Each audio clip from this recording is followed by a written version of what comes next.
আপা আসসালামু আলাইকুম। ওয়ালাইকুম সালাম। কেমন আছেন? ভালো আছে। আপা আপনার নাম কি? আমার নাম হ্যাঁ, মিম, ভাইয়া মিম। খুব সুন্দর নাম। তো মিম আপা স্ক্রিনে যে ছবি দেখতে পারতেছি এটাই কি আপনার অরিজিনাল ছবি? জি ভাইয়া, আমার ছবি এটা। তো মিম আপা কি করেন আপনি? টেইলার মেশিনে কাজ করি রে ভাই, সেলাই মেশিনে। বিয়ে শাদী হয়েছে নি? না ভাইয়া, বিয়ে শাদী হয় নাই।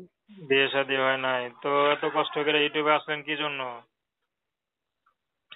আর সেই মনের মতন মানুষ যদি পাই বিয়ে শাদী বসার জন্য। আচ্ছা, পরিবারে কে কে আছে? আম্মু আছে, ছোট একটা বোন আছে, বাবা ছিল মারা গেছে। আচ্ছা, তো বাবা আছে মারা গেছে। তো ভাই বোন কয়জন? ভাই বোন, একটা বোন, আমরা দুইটা বোন।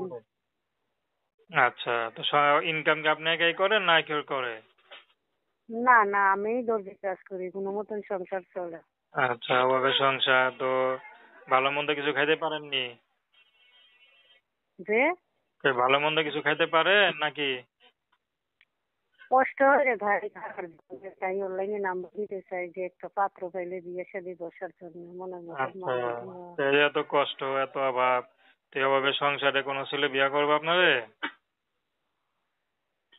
আর সে বিয়ের জন্য অনেক কিনা দিয়ে নিজের ইচ্ছায় বলি, নিজে তো দর্জি কাজ করে শিখছি, এখন পুরা কমপ্লিট জানি, এখন নিজে করে। তাই আচ্ছা, নিজের মানে মেশিনটা নষ্ট হয়ে তারপর একটা আর্টিস্টের সাথে কাজ করতে হয় এখন। মানে সেলাই মেশিন কাজ মোটামুটি জানেন এই তো? হ্যাঁ হ্যাঁ, জানি, কমপ্লিট পুরোটাই সে জানি। যদি মনে করেন আপনার একটা দোকান দিয়ে দেয় আপনি কাজ বাজ করে নিজে চলতে পারবেন তো ঠিক মতো? অবশ্যই কর্ম, সে অবশ্যই যদি আপনাকে বিয়ে করতে চায় করবেন? অবশ্যই কর্ম। আচ্ছা, তো দর্শক আপনার মিমাপুর কথা শুনলেন। তো প্রেম ভালোবাসা সাহায্য সহযোগিতা বিয়ে শাদী করে একান্ত আপনাদের ব্যক্তিগত ব্যাপার। তো আসুন আমরা ৫ ওয়াক্ত নামাজ পড়ি।